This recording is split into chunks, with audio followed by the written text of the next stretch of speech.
إن الحمد لله نحمده ونستعينه ونستغفره ونؤمن به ونتوكل عليه ونعوذ بالله من شرور أنفسنا ومن سيئات أعمالنا ومن يهده الله فلا مضل له ومن يضلله فلا هادي له ونشهد أن لا إله إلا الله وحده لا شريك له ونشهد أن محمدا عبده ورسوله صلى الله عليه وآله وسلم أما بعد فأعوذ بالله من الشيطان الرجيم بسم الله الرحمن الرحيم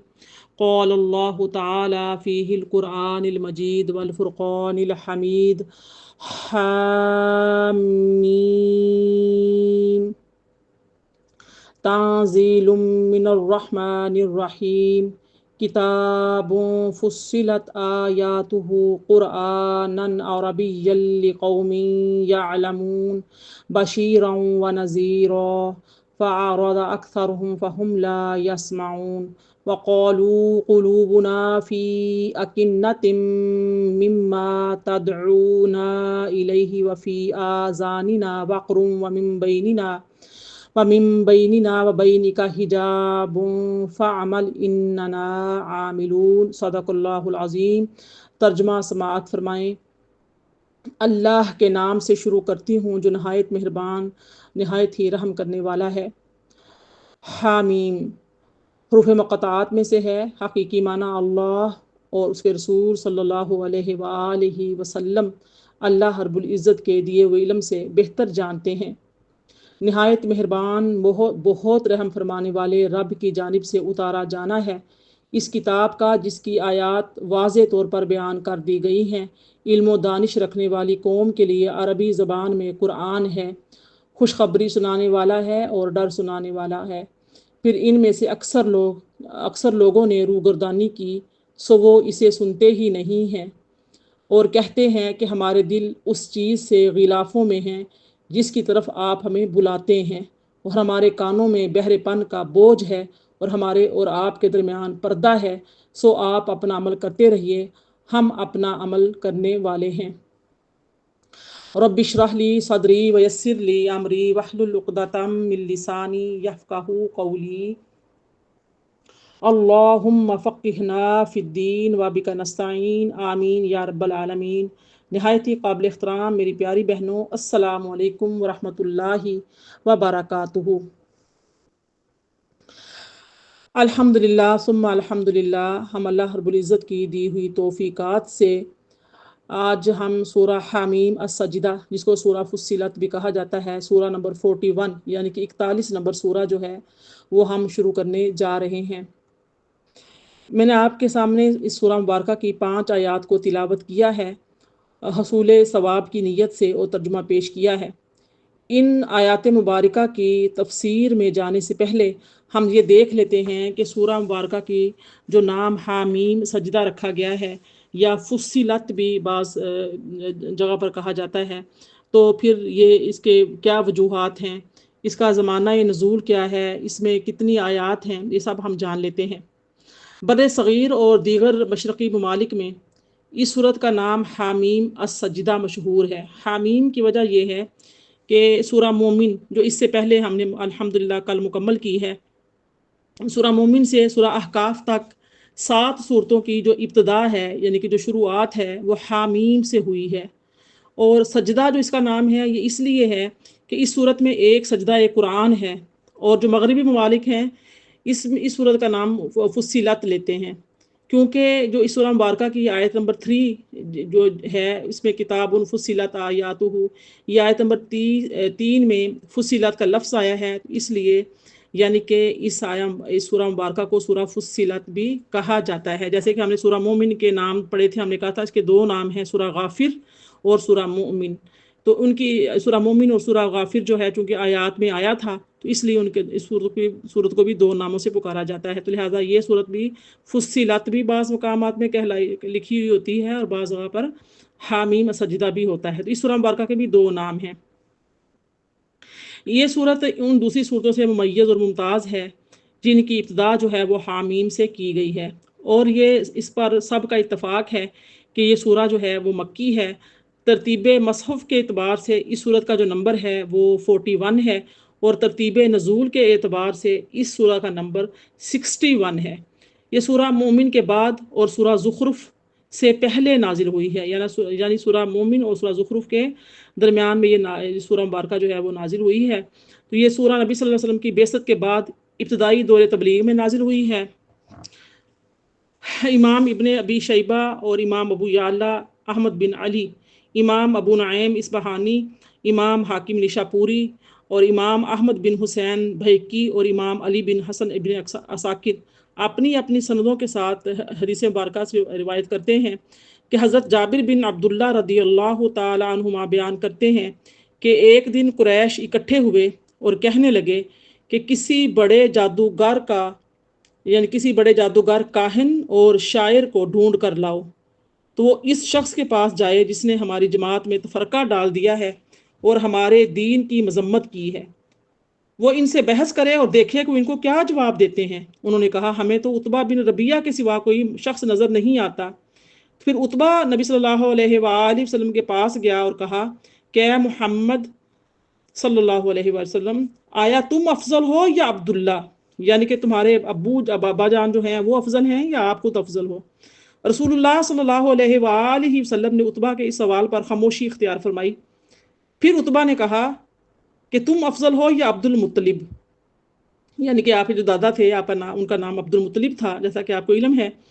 تو پھر کہا کہ تم افضل ہو یا عبد المطلب، تو اس پر بھی رسول اللہ صلی اللہ علیہ وآلہ وسلم نے کوئی جواب نہیں دیا بلکہ خاموشی اختیار فرمائی۔ تو اس نے کہا اگر تم یہ کہتے ہو کہ یہ لوگ تم سے افضل ہیں تو ان لوگوں نے تو ان بتوں کی عبادت کی ہے جن کی تم مذمت کرتے ہو، اور اگر تمہارا یہ زعم ہے یعنی کہ گمان ہے کہ تم ان سے افضل ہو تو تم اپنی دلیل بیان کرو حتیٰ کہ ہم اس کو سنیں، اور اللہ کی قسم ہمارے علم میں کوئی ایسا شخص نہیں ہے جو اپنی قوم کے لیے تم سے زیادہ بے برکت ہو، نعوذ باللہ استغفر اللہ۔ تم نے ہماری جماعت کو منتشر کر دیا ہے اور ہمارے اتحاد کو پارا پارا کر دیا ہے، اور تم نے ہمارے دین کی مذمت کی اور ہم کو تمام عرب میں رسوا کر دیا، حتیٰ کہ پورے عرب میں یہ بات مشہور ہو گئی کہ قریش میں ایک جادوگر ہے اور ایک قریش میں ایک کاہن ہے۔ اگر تمہیں کسی عورت سے شادی کرنے کی خواہش ہو تو تم ہمیں بتاؤ کہ تم قریش کی کس عورت سے شادی کرنا چاہتے ہو، تم ہماری اس عورت سے شادی کر دیں گے، ہم تمہاری اس عورت سے شادی کر دیں گے، اور اگر تمہیں مال و دولت کی خواہش ہو تو ہمیں بتاؤ، ہم تمہیں اتنا مال دیں گے کہ تم قریش کے سب سے زیادہ مالدار شخص بن جاؤ گے۔ آپ نے عتبہ سے پوچھا کیا تمہاری تقریر ختم ہو گئی؟ اس نے کہا ہاں۔ تب رسول اللہ صلی اللہ علیہ وآلہ وسلم نے سورہ حامیم السجدہ، جس کو سورہ فصلت بھی کہا جاتا ہے، جو بھی ہم نے شروع کی ہے، اس کی آیتوں کو پڑھنا شروع کیا اور اس کی ابتدائی 13 آیتوں کی تلاوت کی۔ تو 13 آیتیں جو ہیں وہ پہلی والی جو آیتیں تھیں وہ تلاوت کی۔ عتبہ جو تھا وہ ان آیات کو سن کر اس نے کہا بس کریں بس کریں، یعنی کہ بعض روایت میں آتا ہے کہ عتبہ نے اٹھ کر نبی کریم صلی اللہ علیہ وسلم کے چہرے مبارک پر منہ پر ہاتھ رکھ لیا اور کہا کہ بس کریں، کیا آپ کے پاس اس کے سوا اور کوئی جواب نہیں ہے؟ تو آپ نے فرمایا نہیں۔ پھر عتبہ قریش کے پاس واپس گیا، انہوں نے پوچھا تم کیا جواب لائے ہو؟ عتبہ نے کہا میں نے ان سے ہر وہ بات کہی جو تم خود ان سے اس موضوع پر کہہ سکتے تھے۔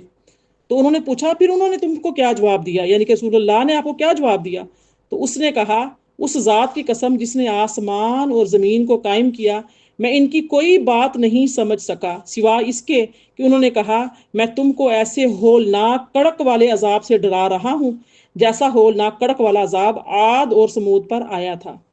اب جو قریش مکہ تھے سارے وہ کہنے لگے، عتبہ کو کہنے لگے کہ افسوس ہے کہ ایک شخص تم سے عربی زبان میں بات کرتا رہا اور تم نہیں سمجھ سکے۔ عتبہ نے کہا کہ اس نے پھر کہا، یعنی کہ اس نے کہا کہ نہیں، خدا کی قسم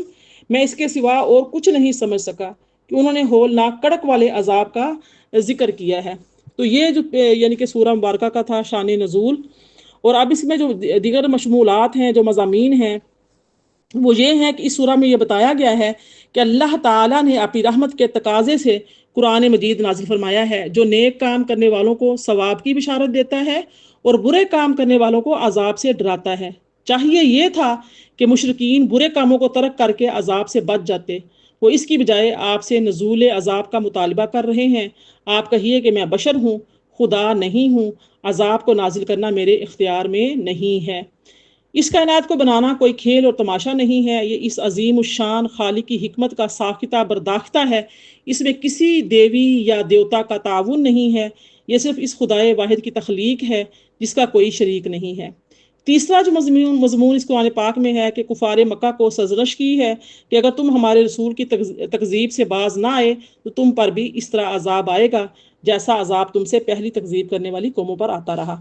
اور چوتھا مضمون اس کتاب میں، اس سورہ مبارکہ میں، مشرکین وہ اس امید پر بتوں کی پرستش کر رہے ہیں کہ وہ بت قیامت کے دن اللہ تعالیٰ کے پاس ان کی شفاعت کریں گے۔ یہ ان کا خیال خام ہے، ایسا کچھ نہیں ہوگا۔ اور اس سورہ مبارکہ میں جو پانچواں مضمون ہے وہ اللہ تعالیٰ دوزخ میں کافروں کو جمع کرے گا، ان کافروں میں سردار بھی ہوں گے اور ان کے پیروکار بھی، وہ اپنے عذاب کا الزام ایک دوسرے پر عائد کریں گے اور ایک دوسرے کو لعنت کریں گے۔ اور چھٹا مضمون جس قرآن پاک کی سورہ میں ہے، جو لوگ کفار کی زیادتیوں اور ان کے ظلم کے باوجود توحید پر قائم رہیں گے، قیامت کے دن فرشتے ان کو رحمت کی بشارت دیں گے۔ کفار کے ریشہ روانیوں جو ہیں، یہ نمبر 7 میں آئے گا، جو ریشہ روانیوں میں نبی صلی اللہ علیہ وسلم کو صبر کی تلقین اور شیطان کے وسوسہ اندازی پر اللہ کی پناہ طلب کرنے کی ہدایت۔ پھر 8واں مضمون اس میں یہ ہے کہ توحید، قیامت، حشر اور نشر پر دلائل ہیں۔ 9واں مضمون قرآن مجید کی عظمت کا بیان اور مخالفین کے اعتراضات کے جوابات ہیں۔ نمبر 10 پہ قیامت کا مذاق اڑانے والوں کو عذاب کی وعید ہے۔ میری پیاری بہنوں، یہ تو اس کا تھا مختصر تعارف تھا اور تمہید تھی۔ اس کے بعد میں اللہ تعالیٰ کی توفیق اور اس کی مدد سے، اس کی اعانت سے سورہ حامیم السجدہ، جس کو سورہ فصلت بھی کہتے ہیں، اس کا ترجمہ اور اس کی تفسیر کو شروع کرنے کی سعادت حاصل کرتی ہوں۔ اللہ پاک سے دعا کرتی ہوں کہ اللہ پاک مجھے اس ترجمہ و تفسیر میں حق پر قائم رکھے اور باطل سے گریزہ رکھے۔ اللہ پاک مجھے اور آپ کو، ہم سب کو اس پر عمل کرنے کی توفیق عطا فرمائے۔ جیسا کہ میں نے 5 آیتیں آپ کے سامنے تلاوت کی تھیں اور اس کا میں نے ترجمہ بھی آپ کے سامنے پیش کیا تھا۔ حامیم، اب دیکھیے یہ وہ 7 صورتیں ہیں جن کو حامیم سے شروع کیا گیا ہے۔ ان میں حامیم السجدہ دوسری صورت ہے۔ مفسرین کہتے ہیں کہ حامیم اس صورت کا نام ہے، اور بعض نے کہا ہے کہ حامیم قرآن مجید کا نام ہے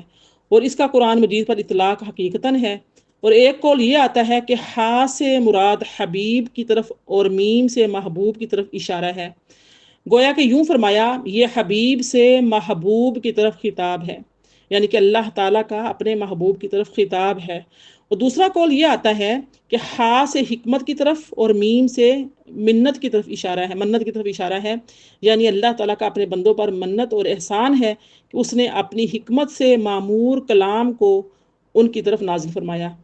اور اس کی حکمت کا تقاضا یہ ہے کہ اس کی رحمت اس کے غضب پر غالب ہے اور اس کی رحمت ہر چیز کو محیط اور شامل ہے، اسی وجہ سے اس نے تمام موجودات کو پیدا فرمایا۔ اب یہ دیکھیے کہ حامیم قرآن مجید کا نام ہے، پھر اس کے بعد اللہ تعالیٰ نے 3 آیتوں میں قرآن مجید کی جو 10 صفات نازل فرمائی ہیں۔ آیت نمبر 2 میں فرمایا تنزیل من الرحمن الرحیم، نہایت مہربان بہت رحم فرمانے والا رب کی جانب سے اتارا جانا ہے۔ پھر فرمایا کتاب فصلت آیاتہ قرآنا عربیا لقوم یعلمون، اس کتاب کا جس کی آیات واضح طور پر بیان کر دی گئی ہیں علم و دانش رکھنے والی قوم کے لیے، عربی زبان میں قرآن ہے، بشیرم و نذیرا، اور یہ کیا ہے، خوشخبری سنانے والا ہے اور ڈر سنانے والا ہے۔ تو اس سے مراد کیا ہے کہ اس کی جو پہلی 3 آیات ہیں اس میں 10 صفات اس سورہ مبارکہ کی بیان کی گئی ہیں، یعنی قرآن مجید کا نام حامیم ہے اور اس کی صفت یہ ہے کہ یہ منزل ہے، یعنی اس کو تھوڑا تھوڑا کر کے حسب ضرورت مصلحت نازل کیا گیا ہے۔ اس کو نازل کرنے والا الرحمن ہے اور رحیم ہے، اور جس طرح اس نے اپنی رحمت کے تقاضے سے صحت مند لوگوں کے لیے مقوی غذائیں پیدا فرمائی ہیں اور بیماروں کے لیے دوائیں پیدا فرمائی ہیں، اسی طرح قرآن مجید میں اپنی رحمت کے تقاضے سے بندوں کو اس کی واحد ذات کی طرف ہدایت دی ہے جو ان کی اطاعت اور عبادت کا مستحق ہے، اور دنیا میں صالح حیات گزارنے کے لیے جامع دستور عطا فرمایا ہے جس پر عمل کر کے انسان دنیا اور آخرت میں فوز و فلاح حاصل کر سکتا ہے، کامیابی جو ہے وہ حاصل کر سکتا ہے ان آیات پر عمل کر کے۔ پھر اس کا کلام، اس کلام کو کتاب فرمایا، یعنی کہ جو آیت نمبر اس کی 3 ہے کتاب فصلت، تو تیسرا جو مضمون اس کے اندر کیا ہے کہ یہ کلام جو ہے کتاب ہے، اور کتاب اس چیز کو کہتے ہیں جو چند مضامین کی جامع ہو، اور یہ جو کلام ہے اولین اور آخرین کے اہم اور ضروری جو قصص ہیں، قصے ہیں، واقعات ہیں، ان کو اس کتاب مبین میں جمع کیا گیا ہے۔ یہ کلام ہدایت کی تمام انواع و اقسام کا جامع ہے، انسان کو اپنی دائمی فوز و فلاح کے حصول میں، یعنی کہ دائمی کامیابی کا حصول جو ہے، جن چیزوں سے مجتنب ہونا ضروری ہے اور جن چیزوں سے متصف ہونا ضروری ہے، یہ کلام ان تمام چیزوں کا جامع ہے۔ یعنی کہ اس میں انسان کی کامیابی کے راز بھی ہیں کہ جس سے انسان اگر کامیابی حاصل کرنا چاہتا ہے، دنیا اور آخرت میں عزت پانا چاہتا ہے، تو وہ کن چیزوں سے بچے گا اور کون سی صفات اپنے اندر پیدا کرے گا، وہ تمام اس کتاب میں جمع کر دی گئی ہیں۔ پھر اس کلام کی آیات کی تفصیل کہا کہ فرمایا کہ کتاب فصلت، تفصیل بیان، چوتھا مضمون میں تفصیل کا ہے، فصلت کا صفت بیان کی گئی ہے۔ تو اس کی آیات یعنی کہ متعدد انواع کی ہیں۔ بعض آیات میں اللہ تعالیٰ کی ذات اور اس کے وجود کا بیان ہے، بعض آیات میں اللہ کی ان چیزوں سے جو ہے چیزوں سے تنزیہ بیان کی گئی ہے جو اس کے لیے موجب نقص ہیں اور اس کی شان کے لائق نہیں ہیں۔ بعض آیات میں اللہ تعالیٰ کی صفات کمال کو بیان فرمایا گیا ہے، بعض آیات میں اس کے وجود پر دلائل ہیں، بعض آیات میں اس کی توحید کے دلائل ہیں اور اس کے استحقاق عبادت کے براہین ہیں، اور بعض آیات میں نبیوں اور رسولوں کی ضرورت اور ان کی صفات کا بیان ہے، اور بعض آیات میں احکام شریعہ کا ذکر ہے، بعض آیات میں قیامت اور حشر و نشر کے دلائل ہیں، بعض آیات میں گزشتہ امتوں کے صالحین اور فاسقین کے قصص ہیں، اور بعض آیات میں اعمال کے حساب، میزان، شفاعت، جنت، دوزخ اور ثواب اور عذاب کی تفصیلات ہیں۔ یہ آیات کے 10 انواع ہیں، اور اس کے بھی جو 5واں جو مضمون ہے وہ فرمایا کہ حامیم، تو اس سے مراد قرآن مجید ہے۔ اس کی ایک صفت یہ ہے کہ یہ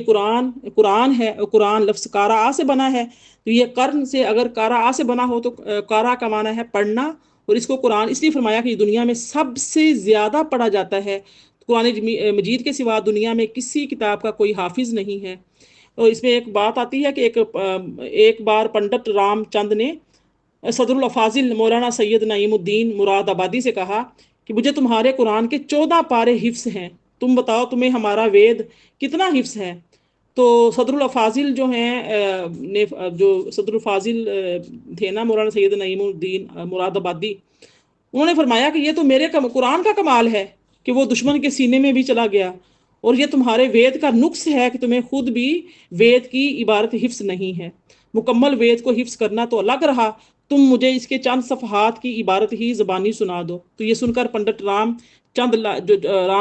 لاجواب ہو گیا، اور اگر قرآن کا لفظ کرم سے بنا ہو تو اس کا معنی ہے ملنا اور ملانا۔ تو اس کو قرآن اس لیے کہتے ہیں کہ اس کی تمام صورتیں اور آیتیں باہم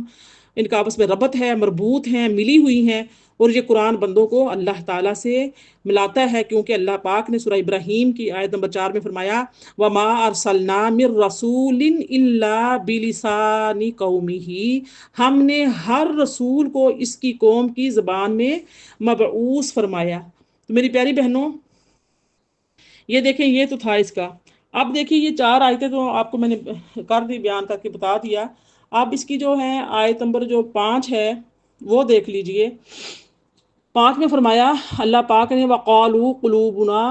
فِي أَكِنَّةٍ مِّمَّا تَدْعُونَا إِلَيْهِ وَفِي آذَانِنَا وَقْرٌ وَمِن بَيْنِنَا وَبَيْنِكَ حِجَابٌ فَاعْمَلْ إِنَّنَا عَامِلُونَ، اور کہتے ہیں کہ ہمارے دل اس چیز سے غلافوں میں ہیں جس کی طرف آپ ہمیں بلاتے ہیں، اور ہمارے کانوں میں بہرے پن کا بوجھ ہے، اور ہمارے اور آپ کے درمیان کیا ہے؟ پردہ ہے، سو آپ اپنا عمل کرتے رہیے، ہم عمل کرنے والے ہیں، یعنی کہ ہم اپنا عمل کرنے والے ہیں۔ آپ دیکھیے اس آیت میں جو لفظ آیا ہے یعنی کہ اکنہ کا لفظ آیا ہے، وَقَالُوا قُلُوبُنَا فِي أَكِنَّةٍ مِّمَّا، یہ جو اکنہ کا لفظ آیا ہے یہ کنان کی جمع ہے۔ کنان اس پردے کو کہتے ہیں جو کسی چیز کو چھپا لیتا ہے، یعنی اس کی حفاظت کرتا ہے اور اس تک دوسری چیزوں کو پہنچنے سے مانع ہوتا ہے، روکتا ہے، دوسری چیزوں کو پہنچنے نہیں دیتا۔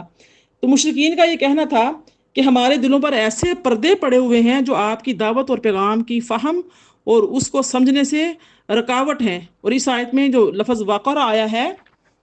نا وقرن آذاننا وقرن ومن بیننا، تو وقر جو ہے اس کا مطلب ہے ڈاٹ اور کارک۔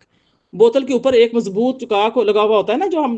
شہد کی بوتلوں پہ دیکھتے ہیں، لکڑی کا پہلے ایک چھوٹا سا ایک ہوتا تھا، کاک ہوتا تھا لگا ہوا ہوتا ہے، یا ایسا سیل بند کر دینا کس چیز کو تاکہ اندر کوئی بھی انسیکٹ، کوئی بھی چیونٹی، کوئی بھی چیز اندر نہ جا سکے۔ تو ایسا ڈاٹ یا ایسا کاک جو بوتل کے اوپر مضبوطی سے لگا ہوا ہو اس کو کہتے ہیں اکنہ، وقرن۔ واقر جو باہر کی کسی چیز کو بوتل کے اندر جانے نہیں دیتا، تو انہوں نے کہا ہمارے کانوں میں بھی اس طرح ڈاٹ اور کاک ہے، جس کی وجہ سے آپ کی آواز، یعنی نبی کریم صلی اللہ علیہ وسلم کو کہہ رہے ہیں کہ آپ کی آواز ہمارے کانوں میں نہیں پہنچتی۔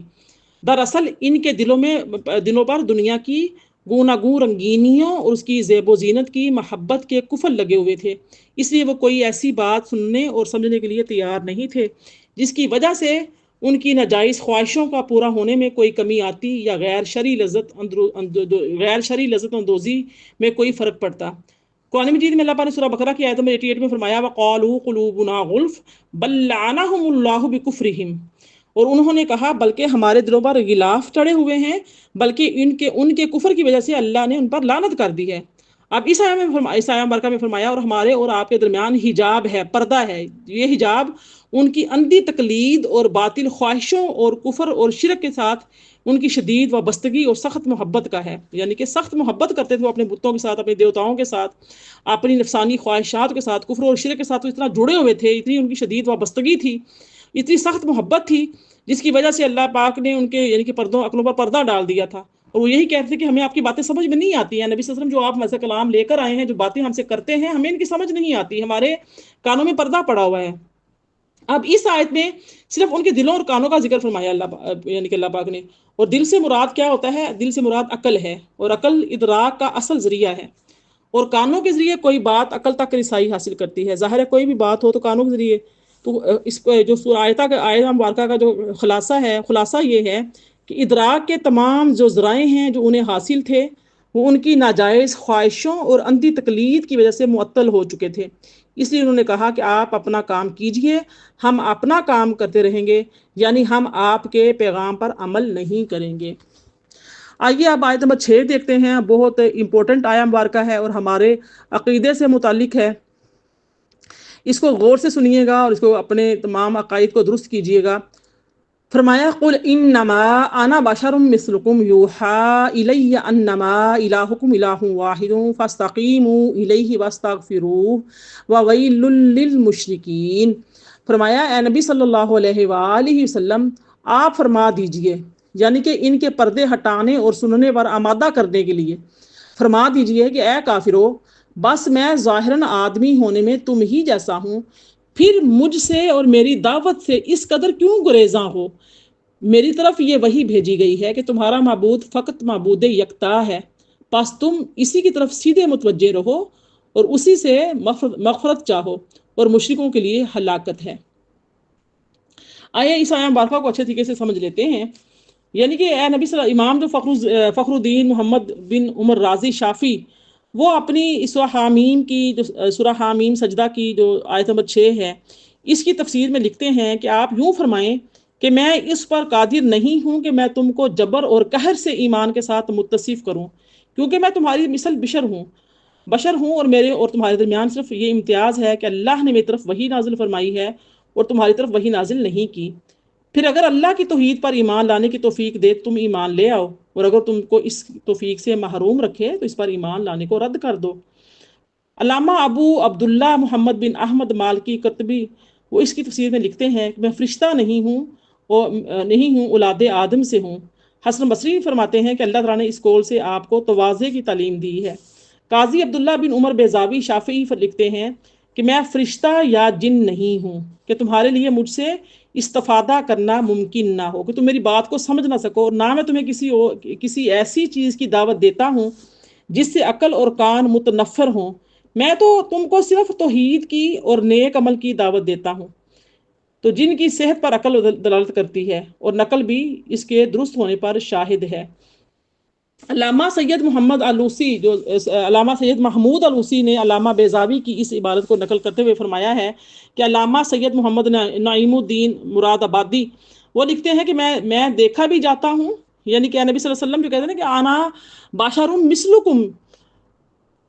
قل انما انا بشر مثلکم یوحی الی انما الہکم الہ واحد، یعنی کہ میں بشر ہوں، میں دیکھا بھی جاتا ہوں، میری بات سنی بھی جاتی ہے، اور میرے اور تمہارے درمیان بظاہر کوئی جنسی مغایرت بھی نہیں ہے، تو تمہارا یہ کہنا کس طرح درست ہو سکتا ہے کہ میری بات نہ تمہارے دل تک پہنچتی نہیں ہے، نہ تمہارے سننے میں آتی ہے، اور میرے اور تمہارے درمیان کوئی روک ہو، بجائے میرے کوئی غیر جنس، یعنی جیسے کوئی جن ہے یا فرشتہ آتا ہے تو تم کہہ سکتے ہو کہ نہ وہ ہمارے دیکھنے میں آئے، ظاہر جنات ہمیں نظر نہیں آتے، نہ ہی فرشتے ہمیں نظر آتے ہیں، میں جن تو ہوں نہیں، نہ میں کوئی فرشتہ ہوں کہ تم کہو کہ نہ تم دیکھنے میں آتے ہو، آپ ہمیں دکھائی نہیں دیتے۔ تو آپ کہہ سکتے ہو کہ آپ دیکھنے میں بھی نہیں آئیں گے، اس کی بات سننے میں بھی نہیں آتی، نہ ہم ان کے کلام کو سمجھ سکتے ہیں، تو ہمارے اور ان کے درمیان تو جنسی مخالفت ہی بڑی روک ہے۔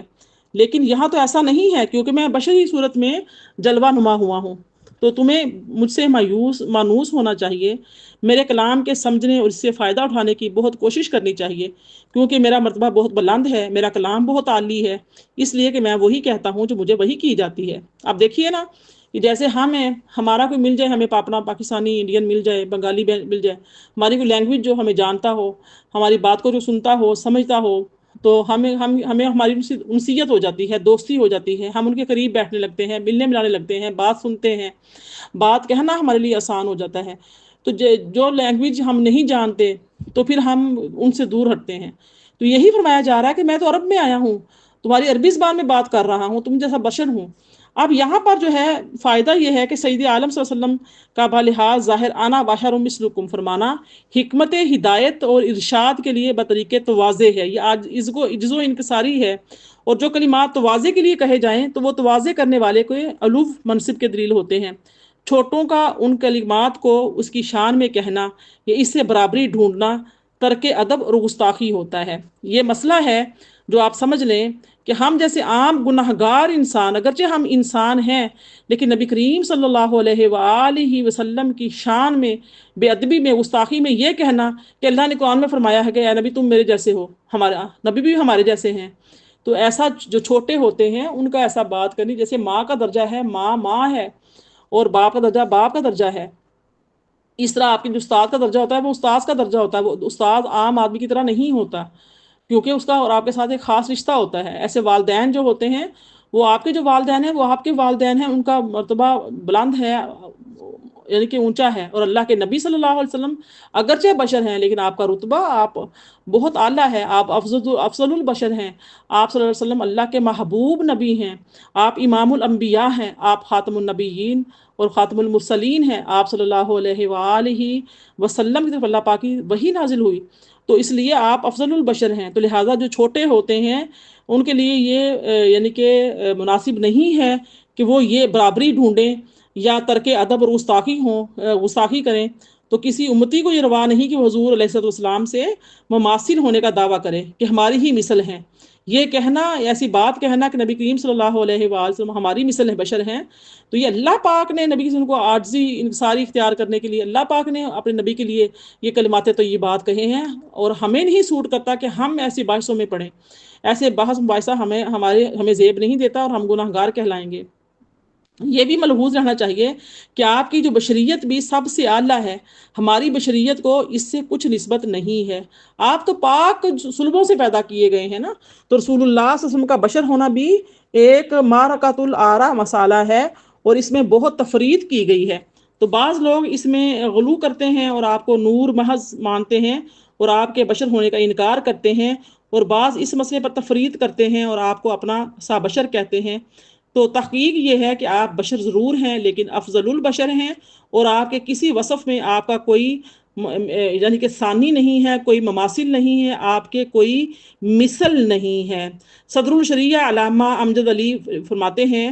عقیدے میں، یعنی کہ عقیدہ کیا ہے ہونا چاہیے ہم سب کا، اہل سنت والجماعت کا، نبی اس بشر کو کہتے ہیں جسے اللہ تعالیٰ نے ہدایت کے لیے وحی بھیجی ہو، اور رسول بشر کے ساتھ ہی خاص نہیں بلکہ ملائکہ بھی رسول ہیں، یعنی کہ وہ اللہ تعالیٰ کا پیغام لے کر آتے ہیں۔ عقیدہ انبیاء سب بشر تھے، یعنی کہ عقیدہ یہ ہے کہ جتنے بھی انبیاء کرام دنیا میں تشریف لائے سب بشر ہیں اور مرد ہیں، نہ کوئی جن ہے اور نہ ہی کوئی عورت ہے، یعنی کہ کوئی بھی جو بشر نبی ہے، جتنے بھی انبیاء آئے ہیں تو وہ مرد آئے ہیں، کوئی عورتوں میں نبوت نہیں آئی، اور نہ ہی کوئی جن جو تھے وہ نبی ہوئے ہیں۔ اس طرح صدر الفاضل علامہ سید محمد نعیم الدین مراد آبادی لکھتے ہیں کہ انبیاء وہ بشر ہیں جن کے پاس اللہ تعالیٰ کی طرف سے وحی آتی ہے، یہ وحی کبھی فرشتے کی معرفت سے آتی ہے اور کبھی بے واسطہ آتی ہے۔ میری پیاری بہنوں، اب ان حوالہ جات جو میں نے آپ کو دیے ہیں، ان سے یہ واضح ہو گیا کہ ہمارے نبی صلی اللہ علیہ وآلہ وسلم کی حقیقت بشر اور انسان ہے، اور آپ کا مادہ خلقت چاند اور سورج کی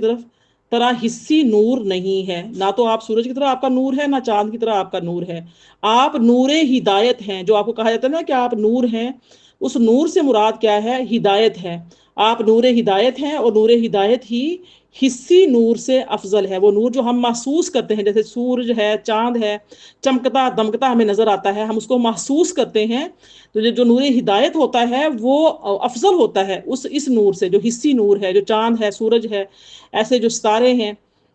یا ہم کسی لائٹس کے ذریعے سے روشنی حاصل کرتے ہیں تو وہ حصی نور کہلاتا ہے۔ تو اس سے افضل جو ہے وہ نور ہدایت ہے۔ ہاں، بعض اوقات آپ کے دانتوں کی جھریوں سے حصی نور کی شعائیں نظر آتی تھیں۔ آپ بشر ہیں اور بے مثل بشر ہیں، آپ کے جیسا کوئی نہیں ہے۔ قرآن مجید میں جو ہے کہ آپ کہیے میں تمہاری مثل بشر ہوں، تو یہ مماثلت کسی وجودی وصف میں نہیں ہے، یہ مماثلت صرف عدمی وصف میں ہے۔ یعنی آپ صرف اس چیز میں ہماری مثل ہیں کہ نہ ہم خدا ہیں، نہ آپ خدا ہیں، اور پوری کائنات میں وجودی وصف میں کوئی آپ کا مماثل بھی نہیں ہے۔ یعنی کہ نبی کریم صلی اللہ علیہ وسلم کو اس لیے فرمایا گیا کہ آپ ان سے کہیں کہ میں جیسے آپ ہو، کھانا پینا، سونا جاگنا، اٹھنا بیٹھنا، شادی بیاہ کے معاملات ہیں، بیماری کے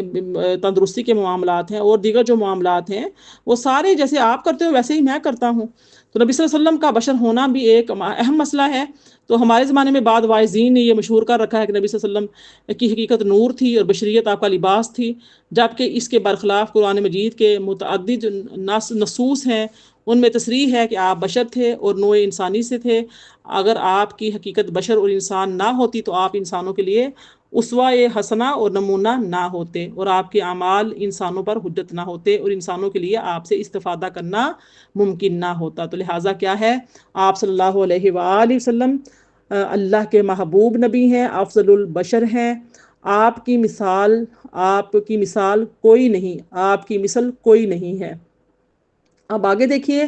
آیت نمبر 7، الذین لا یؤتون الزکاۃ وہم بالآخرۃ ہم کافرون، جو زکوٰۃ ادا نہیں کرتے اور وہی تو آخرت کے بھی منکر ہیں۔ ان الذین آمنوا وعملوا الصالحات لہم اجر غیر ممنون، بے شک جو لوگ ایمان لائے اور نیک عمل کرتے رہے ان کے لیے ایسا اجر ہے جو کبھی ختم نہیں ہوگا۔ الحمدللہ یہاں پر ہماری 8 آیتیں اور 1 رکوع مکمل ہوا۔ آئیے ہم آیت نمبر 7 کا اور 8 کا تفسیر کو دیکھتے ہیں۔ جیسا کہ فرمایا وہ جو زکوٰۃ ادا نہیں کرتے، اب یہاں پر جو زکوٰۃ کی ادائیگی کا مسئلہ ہے وہ ہم سمجھ لیتے ہیں۔ سوری میری پیاری بہنوں، یہاں پر جو بشر کا مسئلہ تو ہم نے سمجھا تھا، آیت نمبر 6 کی طرف میں واپس جاؤں گی۔ یہاں پر اس آیت میں فرمایا کہ الیہ انما الہکم الہ واحد فاستقیموا الیہ واستغفروہ، یہ جو 2 چیزیں ہیں، فاستقیموا الیہ واستغفروہ وویل للمشرکین، آیت نمبر 6 کا جو حصہ ہی ہے، اس کو دیکھیے، یہ جو چیز ہے یہ سمجھ لیجئے کہ فرمایا پس تم اسی کی طرف سیدھے متوجہ رہو اور اسی سے مغفرت چاہو، اور مشرکوں کے لیے ہلاکت ہے۔ اب دیکھیے اس آیہ مبارکہ میں فرمایا کہ آپ اسی کی طرف مستقیم رہیں اور اسی سے استغفار کریں۔ اب جو ہے استقامت کا جو معنی ہے وہ ہے متوسط طریقے پر دائم اور مستمر رہنا، یعنی درمیانہ جو ہے نا، درمیانہ طریقہ اختیار کرنا، یعنی تم عقیدہ توحید پر اور نیک اعمال پر مستقیم رہو اور اس سے سرمو انحراف نہ کرو۔ استقامت کے متعلق جو حدیث مبارکہ آتی ہے وہ یہ ہے کہ حضرت سلمہ بن عقو رضی اللہ تعالیٰ عنہ بیان کرتے ہیں کہ رسول اللہ صلی اللہ علیہ وسلم نے فرمایا کہ استقامت پر رہو اور تم ہرگز نہ رہ سکو گے، اور یاد رکھو تمہارا سب سے اچھا عمل نماز ہے، اور وضو کی حفاظت صرف مومن ہی کر سکتا ہے۔ میری پیاری بہنوں، اس حدیث مبارکہ کی سند صحیح ہے۔ یہ حدیث مبارکہ سنن ابن ماجہ، مسند احمد، طبع قدیم، مسند احمد، مصنف ابن ابی شیبہ، سنن دارمی اور المستدرک، سنن الکبریٰ للبہقی، موجب الکبیر لطبرانی، یہ تمام میں آئی ہے۔ علامہ طیبی نے کہا ہے کہ کامل استقامت سے صرف وہی شخص متصف ہوتا ہے جس کا بہت عرفہ اور بلند مقام ہو، اور یہ انبیاء علیہ السلام کا مقام ہے۔ استقامت کا تقاضا یہ ہے کہ وہ اللہ تعالیٰ کے تمام احکام پر عمل کرے اور لوگوں کے ساتھ اچھے اخلاق کے ساتھ پیش آئے، لوگوں سے خندہ پیشانی سے اور مسکراتے ہوئے ملاقات کرے، اور ان کے ساتھ ایسے سلوک کے ساتھ پیش آئے جیسے سلوک کو وہ اپنے ساتھ پسند کرتا ہو۔ علامہ طیبی نے کہا ہے کہ استقامت کی دو قسمیں ہیں، ایک اللہ تعالیٰ کے ساتھ استقامت ہے، یعنی اللہ تعالیٰ کی اطاعت کرے، اور دوسری بندوں کے ساتھ استقامت ہے، یعنی بندوں کے ساتھ اچھے اخلاق کے ساتھ پیش آئے۔ نبی صلی اللہ علیہ وسلم نے فرمایا کہ استقامت پر رہو اور تم ہرگز نہ رہ سکو گے۔ اب اس جو حدیث مبارکہ کا مطلب یہ ہے کہ استقامت کا حق ادا کرنا بہت مشکل ہے، اور تم یہ حق ادا نہیں کر سکو گے، کیونکہ اس کا حق ادا کرنا بہت مشکل ہے اور تم اپنی پوری طاقت خرچ کرنے کے بعد بھی اس کا حق ادا نہیں کر سکتے۔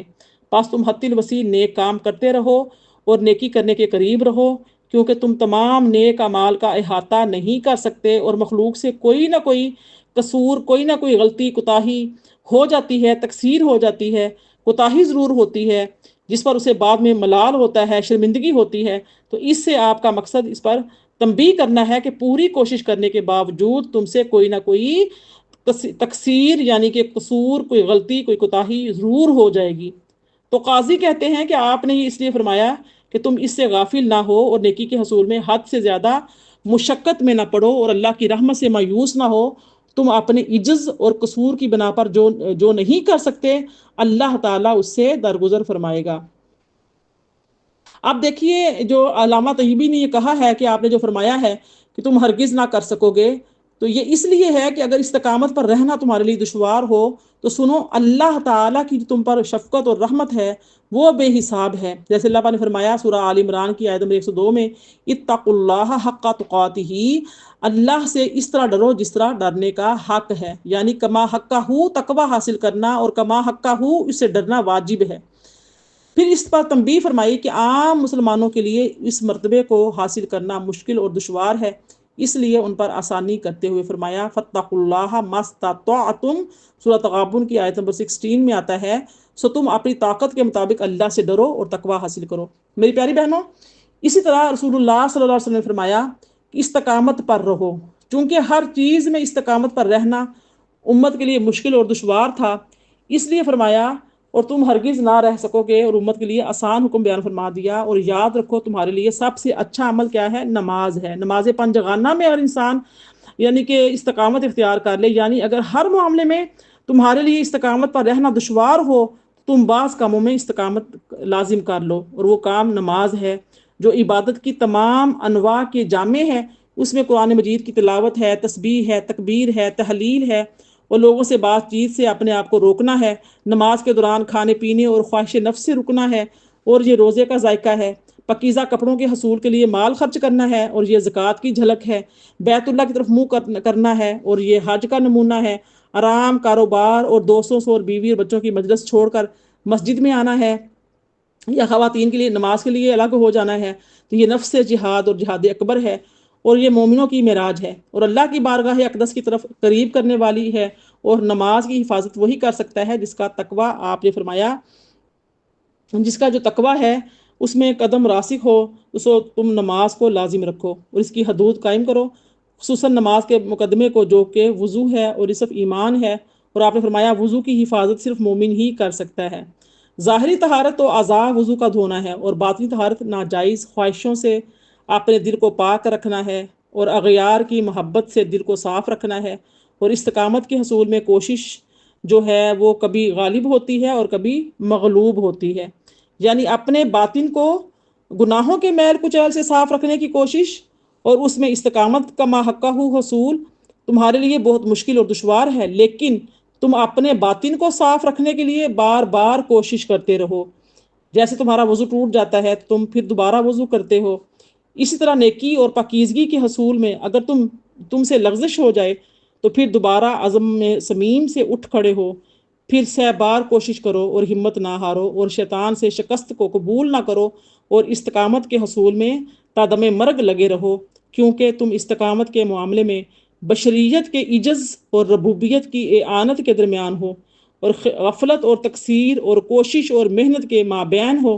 جیسا کہ تم ہمیشہ باوضو رہنے کی لگن کے باوجود وضو توڑنے اور وضو کرنے کے درمیان رہتے ہو۔ اس کے بعد فرمایا اللہ پاک نے اسی آیت نمبر 6 میں کہ اس سے استغفار کرو۔ پہلے فرمایا تم اس کی طرف مستقیم رہو، استقامت اختیار کرو، یعنی اللہ تعالیٰ کی عبادت جو ہے وہ دائماً جو ہے وہ ہمیشہ کرتے رہو۔ اور پھر فرمایا اور اسی سے استغفار کرو، یعنی اس سے اپنے گناہوں کی معافی چاہو۔ میری پیاری بہنوں، قاعدہ تو یہ ہے نا کہ انسان پہلے رذائل سے خالی ہوتا ہے، پھر فضائل سے متصف ہوتا ہے۔ اس لیے بظاہر پہلے استغفار کا حکم دینا چاہیے تھا، پھر مستقیم رہنے کا حکم دینا چاہیے تھا، اور یہاں پر خلاف ظاہر اس لیے ہے کہ بندے کو استقامت کا حکم دیا، لیکن چونکہ استقامت پر رہنا بہت مشکل اور دشوار ہے، اس لیے استقامت پر رہنے میں کوئی نہ کوئی خطا اور تقصیر ضرور ہوگی، اس لیے یہ ہدایت دی کہ اگر استقامت پر رہنے میں تم سے کوئی کمی یا کوتاہی ہو جائے تو تم اس پر اللہ تعالیٰ سے مغفرت طلب کرو، اور اللہ تعالیٰ کے حکم پر عمل کرنے کے لیے ہمارے نبی صلی اللہ علیہ وآلہ وسلم خود بھی بہت استغفار کرتے تھے، اور آپ ہر نوع کی تقصیر سے مبرہ اور منزہ تھے، یعنی کہ آپ سے کوئی قصور ہوتا ہی نہیں تھا۔ اللہ کے نبی تو جتنے بھی انبیاء آئے ہیں وہ تو یعنی کہ معصوم الخطا ہوتے ہیں، ان سے تو خطا سرزد نہیں ہوتی، اس کے باوجود بھی نبی کریم صلی اللہ علیہ وسلم اپنی امت کو تعلیم دینے کے لیے دن میں 70 بار اور بعض دفعہ لکھا گیا ہے کہ 100 بار توبہ کرتے تھے۔ حضرت اغزمزنی جو ہے اگر مزنی رضی اللہ تعالیٰ بیان کرتے ہیں کہ رسول اللہ نے فرمایا بعض مباح کاموں میں مشغول ہونے کی وجہ سے میرے قلب پر حجاب چھا جاتا ہے اور میں ہر روز اللہ سے 100 مرتبہ استغفار کرتا ہوں۔ سنن ابو داؤد اور صحیح مسلم میں یہ حدیث مبارکہ جو ہے وہ رقم کی گئی ہے۔ آپ دیکھ لیجئے کہ اس کی جو آیت نمبر 7 ہے زکوٰۃ سے متعلق، آیت نمبر 6 اور 7 اس کو دیکھ لیتے ہیں۔ آیت نمبر 7 کو فرمایا الذین لا یؤتون الزکاۃ وہم بالآخرۃ ہم کافرون، جو زکوٰۃ ادا نہیں کرتے اور وہی تو آخرت کے بھی منکر ہیں۔ اب اس آیہ مبارکہ میں جو زکوٰۃ کا ذکر آیا ہے، اس میں یہ اعتراض ہوتا ہے کہ سورہ حامیم جو سجدہ ہے یہ مکی سورہ ہے، اور جو زکوٰۃ کا حکم ہے یہ مدینہ منورہ میں 2 ہجری کو فرض ہوئی تھی۔ پھر اس صورت میں جو مشرکین کی مذمت کی گئی ہے کہ وہ زکوٰۃ ادا نہیں کرتے، اس کی کیا توجیہ ہے؟ تو میری پیاری بہنوں، اس کی جو توجیہات ہیں یہ بیان کی گئی ہیں کہ یہاں پر جو زکوٰۃ کا سے مراد ہے وہ کیا ہے؟ تزکیہ نفس ہے، یعنی کہ مجاہد اور ربیع نے کہا ہے کہ اس آیت میں زکوٰۃ کا جو معروف ہے اور اصطلاحی جو معنی لیا جاتا ہے وہ مراد نہیں ہے۔ جیسے ہم کہ زکوٰۃ کو سمجھتے ہیں کہ سونے چاندی مال پر جو ہے نا وہ زکوٰۃ ہے، ہم زکوٰۃ کا معنی ایک ہی لیتے ہیں۔ اس آیہ مبارکہ کے اس کا جو اصطلاحی معنی وہ نہیں ہے، بلکہ اس سے مراد کیا ہے؟ تزکیہ نفس، یعنی وہ اپنے اعمال کا تزکیہ نہیں کرتے اور ایمان لا کر اپنے اعمال کو پاک اور صاف نہیں کرتے۔ حضرت ابن عباس رضی اللہ تعالی عنہما نے فرمایا کہ وہ لا الہ الا اللہ نہیں کہتے، یعنی اپنے نفسوں کو شرک سے پاک نہیں کرتے، کفر سے پاک نہیں کرتے۔ تو اس آیت میں زکوٰۃ سے مراد نفلی صدقات ہیں، یعنی وہ صدقات اور خیرات نہیں کرتے۔ آپ دیکھیں یہاں پر جو ہے زکوٰۃ چونکہ مدینہ المنورہ میں فرض ہوئی ہے، تو اس لیے اجمالاً زکوٰۃ مکہ مکرمہ میں فرض ہو گئی تھی، جس طرح آغاز اسلام میں نماز فرض ہو گئی تھی، اس طرح اجمالاً زکوٰۃ بھی ابتدائی اسلام میں فرض ہو گئی تھی۔ ابتداءً میں زکوٰۃ کا لفظ صرف خیرات کے مترادف تھا، اس کی جو مقدار تھی، مقدار نصاب، کتنے نصاب ہو، کتنا سونا ہو، چاندی ہو، زمین ہو، جو بھی ہو تو وہ کتنا ہو تو پھر وہ ہو یعنی کہ ادا کی جائے گی زکوٰۃ۔ تو یہ سارا نصاب جو ہے وہ بعد میں ذکر کیا گیا ہے، لیکن یہاں پر جو مراد ہے وہ ہے تزکیہ نفس کرنا۔ اب دیکھیے یہاں پر جو ہے آیت نمبر 8 دیکھ لیجئے، فرمایا ان الذین آمنوا وعملوا الصالحات لہم اجر غیر ممنون۔ یہاں پر ہمارا ایک رکوع بھی مکمل ہو رہا ہے سورہ فصلت کا۔ بے شک جو لوگ ایمان لائے اور نیک عمل کرتے رہے ان کے لیے ایسا اجر ہے جو کبھی ختم نہیں ہوگا۔ اب اس سے جو پہلی آیتیں تھیں اس میں کافروں کی وعید بیان کی گئی تھی، اور اس آیت میں مومنوں کے اجر اور ثواب کا ذکر فرمایا ہے۔ مومن صحت کے ایام میں جو نیک عمل کرتا ہے، اگر وہ مرض یا سفر کی وجہ سے وہ نیک عمل نہ کر سکے تو اللہ تعالیٰ اس کو مرض اور سفر کے ایام میں بھی ان نیک اعمال کے اجر عطا فرما دیتا ہے، اور اس کے اجر کا سلسلہ منقطع نہیں ہوتا۔ اس بارے میں چند حدیث میں آپ کے سامنے عرض کروں گی۔ حضرت عقبہ بن عامر رضی اللہ تعالیٰ عنہ بیان کرتے ہیں کہ نبی صلی اللہ علیہ وسلم نے فرمایا کہ جس شخص کے جسم میں کوئی بیماری ہو، یعنی کہ کوئی بیماری ہو جائے، تو اللہ تعالیٰ اس کے اعمال کی حفاظت کرنے والے فرشتوں سے فرماتا ہے میرا بندہ جو نیک عمل کرتا تھا اس کے صحیفہ اعمال میں ہر روز وہ عمل لکھتے رہو۔ یہ حدیث مبارکہ مسند احمد میں ہے اور موجب الکبیر میں۔ حضرت عقبہ بن عامر رضی اللہ تعالیٰ عنہ بیان کرتے ہیں کہ رسول اللہ صلی اللہ علیہ وسلم نے فرمایا جب بندہ کسی اچھے طریقے سے عبادت کر رہا ہو پھر وہ بیمار ہو جائے تو جو فرشتہ اس پر معمور ہے اس سے کہا جاتا ہے کہ یہ تندرستی کے ایام میں جو عمل کرتا تھا اس کا وہ عمل لکھتے رہو حتیٰ کہ وہ تندرست ہو جائے۔ یہ مسند احمد میں حدیث مبارکہ ہے۔ حافظ حیثمی جو ہیں وہ کہتے ہیں کہ اس حدیث مبارکہ کی سند جو ہے وہ صحیح ہے۔ اون بن عبداللہ اپنے والد سے اور وہ اپنے دادا رضی اللہ تعالیٰ سے روایت کرتے ہیں کہ رسول اللہ صلی اللہ علیہ وسلم نے فرمایا مومن اور اس کی بیماری پر بے قراری تعجب خیز ہے۔ اگر اس کو معلوم ہو جائے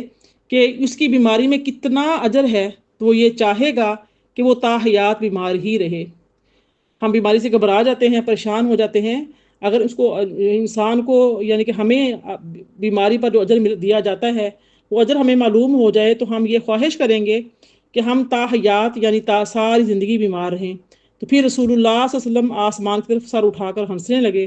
آپ سے پوچھا گیا کہ آپ کس وجہ سے آسمان کی طرف دیکھ کر ہنسے؟ تو رسول اللہ صلی اللہ علیہ وآلہ وسلم نے فرمایا مجھے دو فرشتوں کو دیکھ کر تعجب ہوا، وہ ایک جائے نماز میں اس کے نمازی کو ڈھونڈتے رہے تھے، اس جگہ وہ نمازی نہیں ملا تو وہ واپس چلے گئے۔ پھر انہوں نے عرض کیا کہ اے ہمارے رب، ہم تیرے فلاں بندے کا نیک عمل دن رات لکھتے تھے، اب ہم کو معلوم ہوا تو نے اس کو اپنی تقدیر کی رسی سے باندھ لیا ہے، یعنی کہ آزمائش میں مبتلا کر دیا ہے۔ اللہ تعالیٰ نے فرمایا تم میرے بندے کے اسی عمل کو لکھتے رہو جو وہ دن رات کیا کرتا تھا اور اس میں کوئی کمی نہ کرو، اور میں نے جتنے ایام اس کو روک لیا ہے ان ایام کا اجر میرے ذمے ہے، اور جو وہ عمل کیا کرتا تھا اس کا اجر اس کو ملتا رہے گا۔ سبحان اللہ، کتنا خوبصورت یہ اللہ پاک کی محبت ہے اپنے بندوں سے۔ تو حضرت ابو موسیٰ رضی اللہ تعالیٰ بیان کرتے ہیں کہ رسول اللہ صلی اللہ علیہ وسلم نے فرمایا جب کوئی بندہ بیمار ہو جائے یا کسی سفر پر جائے تو اس کو اس کے ان نیک اعمال کا اجر ملتا رہے گا جو وہ صحت کے ایام میں حالت اقامت میں کیا کرتا تھا۔ صحیح بخاری، سنن ابو داود، مسند احمد، مصنف عبد الرزاق میں حدیث مبارکہ رقم کی گئی ہے۔ تو میری پیاری بہنوں، آج ہماری 1 رکوع 8 آیتیں سورہ فصلت یعنی کہ حامیم سجدہ کی مکمل ہوئیں۔ اللہ پاک سے دعا ہے کہ ان آیات یعنی کہ آیات بینات پر ہمیں عمل کی توفیق عطا فرمائے اور بہترین عبادت کرنے کی توفیق بخشے۔ اللہ پاک تمام بیماروں کو شفا دے، تمام بے روزگاروں کو روزگار عطا فرمائے، تمام جو بے جا قیدی ہیں اللہ پاک ان کو رہائی نصیب فرمائے، تمام مسلمان جو ہیں ان کے لیے ان کے جان و مال کا تحفظ فرمائے۔ آمین یا رب العالمین۔ ربنا تقبل منا انک انت السمیع العلیم وتب علینا انک انت التواب الرحیم۔ سبحان ربک رب العزت عما یصفون وسلام علی المرسلین والحمد للہ رب العالمین۔ وآخر دعوانا ان الحمد للہ رب العالمین۔